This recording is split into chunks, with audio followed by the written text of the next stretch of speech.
Welcome. We are so excited for you to join us on our Facebook Live today and on our Zoom as well. But we're so excited. We want to chat with you today about everyday speaking skills and the power of those skills. So many times I'm meeting women and talking with women for close to 30 years.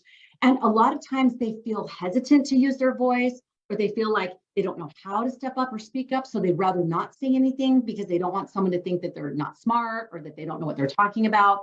There's a lot of different things that when I'm talking to women, they just feel nervous about either in a counsel situation or even in a PTA meeting or in a conversation with their child or from stage or in a business meeting. They just don't feel comfortable being able to speak. So as I've listened to you sharing these concerns and thoughts, that's what we're doing now, is teaching you how to be able to step up and speak up in any situation.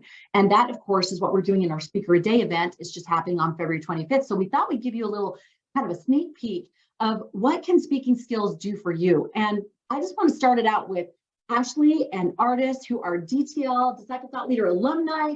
They have gone through the torture of certified with Connie in the Speaker Academy with Connie Sokol and being able to learn these speaking skills. So I just want to take it back for half a second.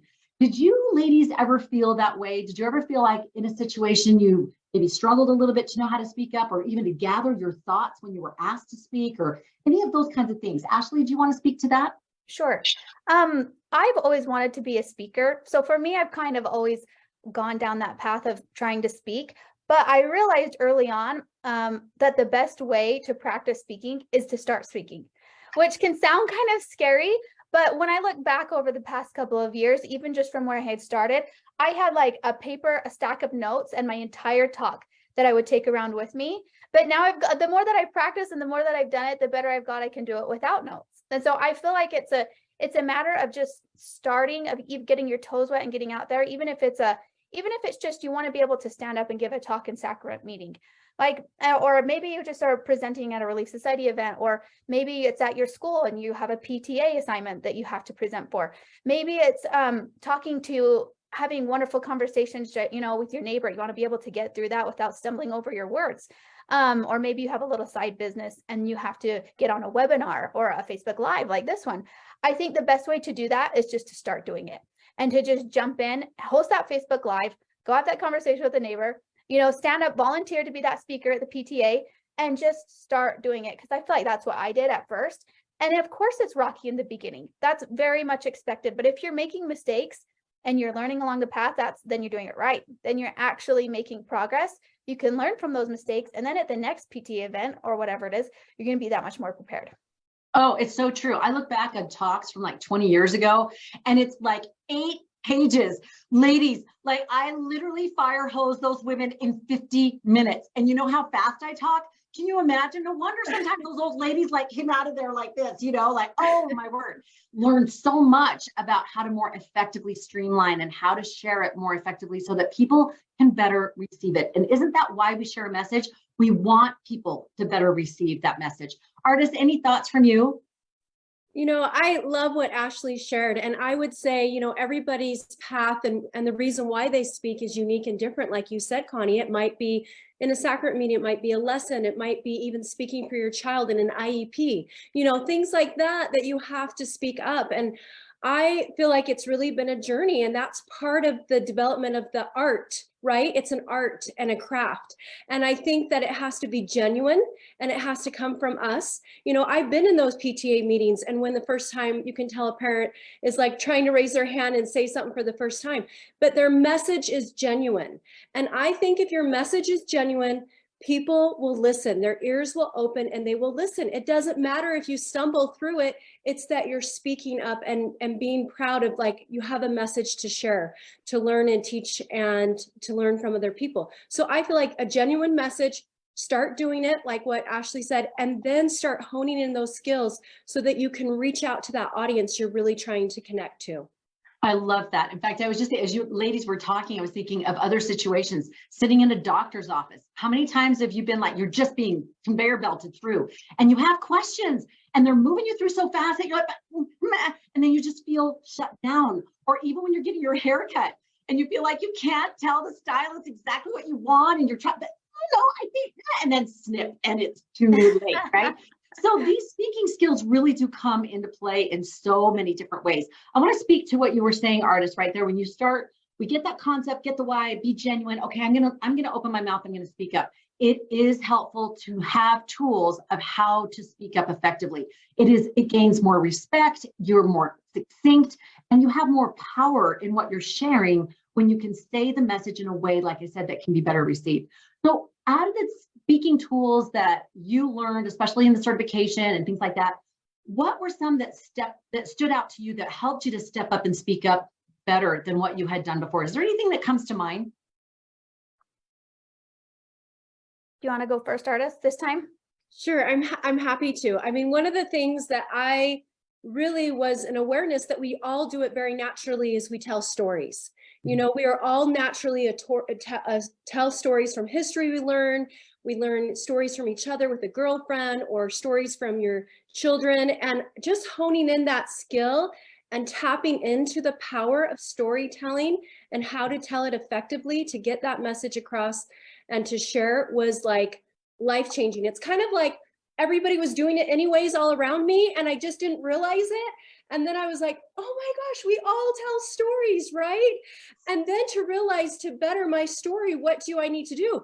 Practice around my family, practice around my friends. Like, how many times have I heard the same joke from my father-in-law, you know, again and again? And it really hasn't improved very much, but he's trying to tell a story, right? It's that repetitiveness, but it's also telling it with a meaning and a purpose and leading them on this journey so that they can feel a part of the story too. I mean, just a really quick experience. I had a sweet teenage daughter last night kind of tell me some things that were happening in school. And, you know, she was trying to figure it out. And so I went to bed, and as a mom, I woke up going, how am I going to help her? You know, I kind of gave her that answer like, oh, let's problem solve. Let's think about it. And this morning, I am not kidding. This morning she was eating breakfast and a story came to mind. And that I knew related to her situation that I had gone through. And without telling her, hey, I was thinking about your situation and this is what I think you should do. Instead, I said, this has been my experience when I've had this happen to me. And let me tell you why it happened and how it happened. And I took her on this 5-minute story journey. And she left the kitchen counter going, thanks, Mom. Thanks, Mom. And I was like, okay, so she's going to make it into her own story. But she took my experience, what I was learning, and I know she took it. So that is the power of knowing how to tell a story. And I would have never thought of that before had not I kind of had my eyes awakened to the power of storytelling. That's so fabulous. And you know, it's better received when it's in a story. Think about people that you listen to conference talks, when your favorite people are the ones, generally speaking, that tell the story and don't treat it like it's a thesis.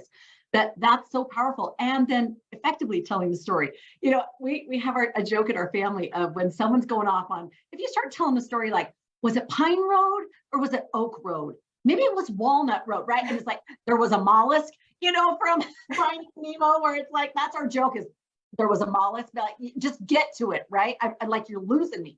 So I love that that's a key skill, and learning how to do that, especially in a personal setting, but also in business settings. Sometimes we think that business professional settings need to be this is this, and that is that. And that is not the case. So many times when we can make a principle or a point, and then we use that story to really drive that point home, people can receive it and then they can act on it in that call to action. Ashlee, did you want to share something? Yes. Oh, I am like bursting inside on this principle of storytelling.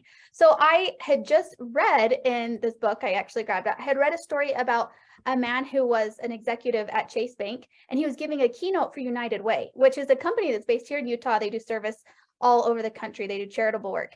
And he was giving a lot of statistics like, oh, you guys have this many employees, you've done this much good work. And this author was helping him write his speech. And he said, tell me your experience with United Way. And he told about how his first memory when he was 4 years old was his mother lying in a pile of glass and her stepdad like yelling at her on like just all these terrible things. And he said that when he was 25 years old, he grew up a very angry man because of his home life. And when he was 25 years old, he had his first experience with United Way.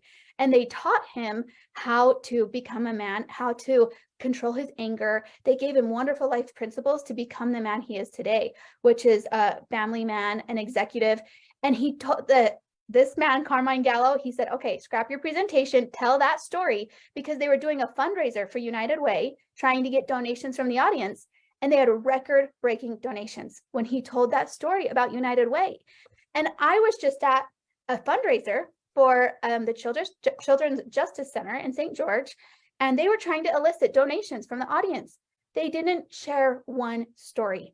And it was just, the whole business is based on helping children who have been abused and neglected. And I think they could do it in a way where they protect the children's name.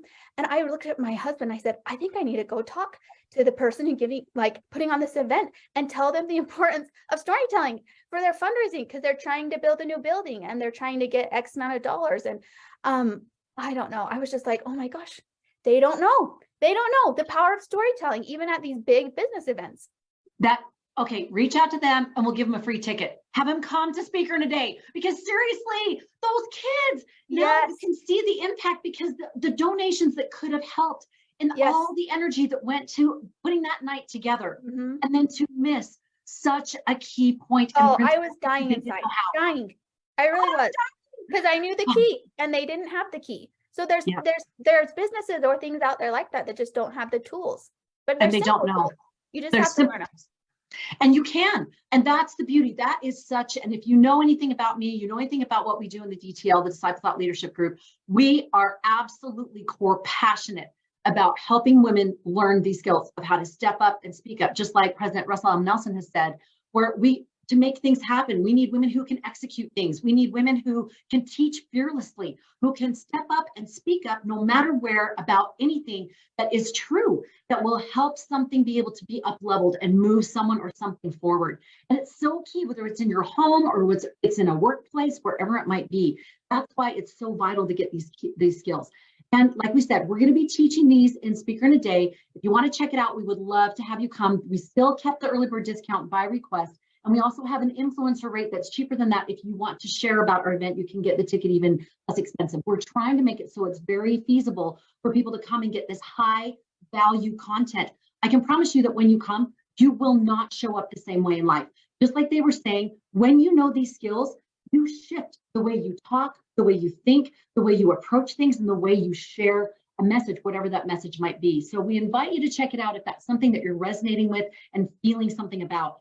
Before we go, because we wanted to keep this a little bit short, but I wanted to take a minute and ask if there were any other experiences that you have had where when you went through that certification, you learned these different skills. Was there a time that you applied it that you were surprised at the outcome? Either that you received opportunities that you maybe didn't think that you could do yet, but you were able to go and do, or that you were surprised at how you dealt with the situation, the outcome that was so much better than you would have imagined. Does anything come to mind? I think just as I've been able to open my mouth and talk about what I'm passionate about, I've been surprised at how much outreach there's been to me of saying, hey, we need a speaker here. Hey, we need a speaker there. That's been surprising to me, is just me opening my mouth, talking about what I'm passionate about. There's a need for it. And I didn't think that there would be such a need, but there has been, and there's been more outreach than I expected, which is wonderful because that's what I'm trying to move forward in. Love that. Ardice?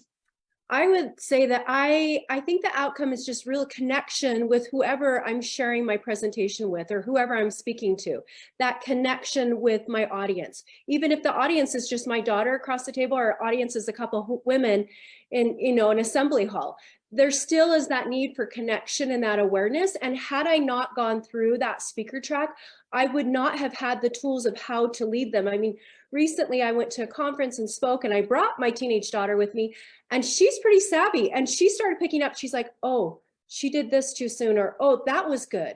Like, she's already picking up these speaking skills. And I think good for her, and our children mirror us.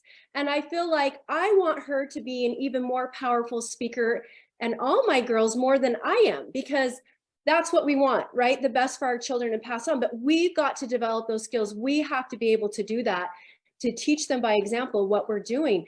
But I just feel like connection with the audience and being able to bring my family along with the ride has been priceless, you know, and it's just been so worth it.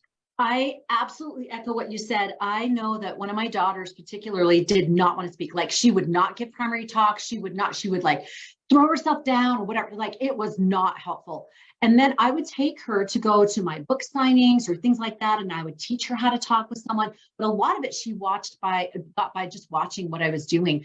And she ended up serving a mission. She's ended up being able to do presentations like a boss and just stand and deliver.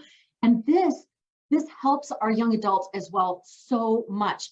I know I've been asked to speak to the BYU Marriott Business School to the students there because they're getting ready to interview. And so many of them do not do well in interviews. They're ums and uhs, and they're like, yeah, that sounds fun. And they don't know how to present themselves in the best way by using some of these same tools. So you're absolutely right.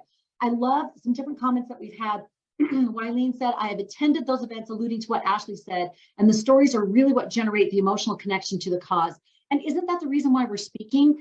It is a call to action whenever we speak. We are saying, I have a message that I know is going to bless your life, and I'm inviting you to receive it and to act on it in some way that resonates with you. And if we can do that effectively, the up level that happens with people is just across the board, the depth and the breadth.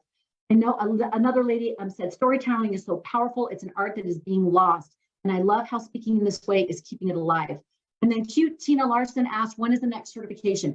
Let me just make a clarification here. So in our retreats, we teach these different skills. We go more in depth, and then you can springboard into our leadership circle, which has tracks that you can certify. So speaking track, our book track, our retreat track, our podcast host track, our course and community track, and you can certify in those. And that's from the retreat to the leadership circle. The speaker in a day is this first trampoline that you come, you see, you feel, you learn, you say, I love this. I got a Costco sample and I can use this in my daily life, and decide if you want to take it further and actually kind of go down that speaking path. So hopefully that makes a little more sense of the way that we go about it. So we can reach everyone to help them speak and speak more effectively in whatever situation. And then those who want to actually be a speaker or to move a message forward in a more powerful and strategic way, that's the retreats and leadership circle to do that. All right, Tina, thanks. I'm glad that helped. All right, we're going to wrap it. Would love to hear, is there any one last thought, Ashlee and Ardice, that these speaking skills have helped you or improved your ability and to be confident or to share articulately, or you're in a situation you feel like I was able to open my mouth because I had confidence to know what to say, or even if I didn't know how to say it, I had the confidence to at least step up and be seen and to be heard. Any thoughts or situations or any last thought that you want to give to women about this? You want me to go Ashlee, go ahead. start? Okay, I think that, again, in this book that I mentioned, they said, don't talk about anything unless you're passionate about it, because that will come across and generate to the audience. I am passionate about goal setting and helping people move forward and how it changes you and how you show up in your everyday life. If you're doing what you're already passionate about and accomplishing that, it translates into your family life, into your health, and how you show up overall as a human being. And I feel passionate about sharing that message on a stage, even in church settings. And I had an opportunity to speak at a Relief Society event. And at the time I was so busy and I was like, why did I agree to speak at this event? And because it was just one of those things where it's like, oh my gosh, another thing. And I had this lady come up to me afterwards, and she was about probably 80 years old, and she was beginning to shake, I could tell. And she told me, she's like, I'd just been diagnosed with Parkinson's disease. And she said, honestly, my goal before I walked in this room was to die before my Parkinson's set in. She's like, but after hearing your speech, she's like, I think I want to write a book about what it's like to live with Parkinson's disease. And I said, oh my goodness. And I was talking to my husband about it, and he's like, you know what, even if she doesn't publish the book, she has a new purpose for the rest of her life that she has here on this earth, you know? And I would have never been there in that room to help that lady give more purpose to the end of her life had I not just started speaking and not started sharing that message. And I've realized there's no like less important place to share your message. Like, and there's no like space that's too small. There's no space that's not important. Like, it could be that message at the dinner table with your daughter. All spaces where you learn how to speak effectively matter. Gorgeously said. Absolutely beautiful. In fact, just to add on to that, I do podcast hosting for LDS PMA, and I get to interview authors and speakers and global people, and it's really amazing. But yesterday I was talking with J. Scott Savage, and he's a best-selling middle grade author. You probably know him, but he was talking about how he goes and speaks to schools, and the speaking part is a huge piece of his book part. And that he said, I was at a book signing once, and this guy came up, or was it, he was at I can't remember where he was, but anyway, this hulking 18-year-old comes up and he said, I want to thank you. He said, I hated reading. I didn't read anything. And then he said, I read one of your books and it changed my life. And now he said, I use it to de-stress. I use it to do all these. He said, it just changed my life. So that speaking piece, you think, oh, a writer, how that goes together to be able to share that message. Ardice, anything you want to add? I love that. I love what you ladies shared. I feel like when I speak, I'm speaking to the one. Now, I don't always know which one it is, right? It might be the one that's sitting across the dinner table, but it might be the one that's in the group. And that's the beauty of speaking, is you don't know what hearts you're going to touch, but you won't ever know or ever touch them if you don't speak up and use your voice. Yes. You have to use your voice, and you have to find comfort in your voice. It doesn't mean it's going to be comfortable in the journey trying to find it, but there is comfort in it, right? To be able to have that voice and speak up. And I feel like, you know, I've had some of my most tender moments in presentations have been for the one. And like you said, you don't even know until afterwards who you touched or what it's for. But had I not been willing to accept speaking, that one heart would not have been touched, you know? And so I mean, I personally, and I know you ladies too, I don't think it is, oh, look what I've done. It's for him. I do it for him, but I have to open my mouth in order for that goodness to come out. And so you have to be able to articulate and know how to move through being able to share your voice properly so that you can share that message that you have inside, whether it's about having Parkinson's or having a special needs child, or sharing about goals, or sharing about generational gardening and how I do that. You know, you have to be able to understand what your message is and how to use your voice to share that message for that one out there. I love it. And share effectively for him. Beautifully, beautifully said. It makes me think of that scripture in Daniel where he says, get these skills and understanding.